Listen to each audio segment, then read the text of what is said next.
Hi everyone, I just wanted to make this little video to let you know that I have sent this packet home with the kids. It is 11 pages of math facts that I want them to be practicing at home. It is so important for the kids to become fluent in their math facts, so when we're doing classwork or tests or anything like that, they can just recall those math facts instantly.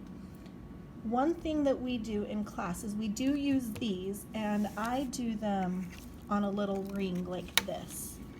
And I put all of the fours together. So I put addition fours and somewhere, and I put the subtraction ones together. That way, they're practicing all fours together. And I put them out of order because I don't want them. If you look on here, it goes in order. So 0, 1, 2, 3, 4, 5, 6, 7, 8, 9, 10. And they can just memorize that, and then it looks like they know it, but really they just memorized it. So I cut out all the zero facts, the subtraction ones, and all the zero facts, the addition ones, and put them together. This one is the fours. And what I have them do is I have them get this little timer. You can use a timer on your phone, on the microwave, stove, whatever you have, and set it for 1 minute. This is a 1 minute timer I got off Amazon. I use these ones because then it doesn't have the beeping all the time, because when you have several kids doing it at once, the beeping gets kind of irritating. But so I have them flip the timer, and then they have to go through this entire pack, this entire ring of 4 facts. And I'm trying to teach them, instead of saying 7 take away 4 equals 3, just to look at this and be able to say 3. That way, getting through the minute will be a lot easier. I also do these at home with my children. I have a 2nd grader who's really struggling with her math facts. And so what I do is I don't have this ring at home. What I've done is I've done the same thing. I've taken all the 4 facts, all of the facts, but I've separated them out into 4s, 2s, 1s, things like that. Put all the addition and subtraction in just a little Ziploc bag. And then I just keep them in there, and then that way she can just practice one at a time. They don't get all mixed up and lost, because these rings are sometimes kind of difficult for the kids to manipulate. So it might be easier to take the ring off and then have them do it with the bag. One thing that I've noticed with my daughter is she thinks it's so difficult to do it in a minute, because she is doing the 13 take away 4 equals 9. Just tell them it's hard right now because you're learning. You just need to practice some more. You can do it.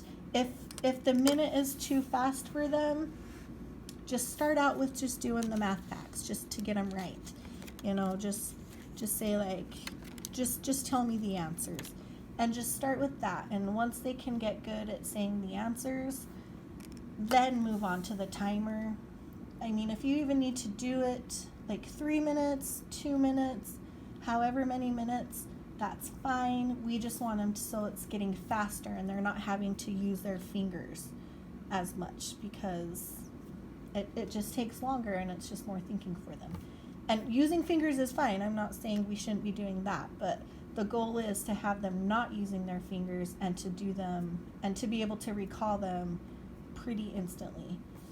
And I do time the kids on these math facts, these same exact things. I do time them and track their progress to see if they're able to pass things off, and only one student's been able to pass off 1 ring of this. So it's something that we're really struggling with, and it's just something I want to really work on for the rest of the year. And I think that's all. Oh, to make it easier also for kids who are really struggling with it, what you can do is just keep all the subtraction ones here, and put those in a bag, and keep the addition ones separate until they're more comfortable with it, and then mix the 1 adding and 1 subtracting together. That could be something else. If you are seeing that your child is getting the hang of it and they're getting so much better at it, and you think they need a little bit more of a challenge, you could even start mixing up numbers. So you can put 1 facts with 0 facts, or 9 facts with 4 facts, or things like that. So then it gives them a little bit of a difference. And I think that's it. If you have any questions or anything, just let me know on Class Dojo. Mr. Mangleby, will you come to the office and finish math groupings? Mr. Mangleby. Sorry about that. If you have any questions or anything, just let me know on Class Dojo.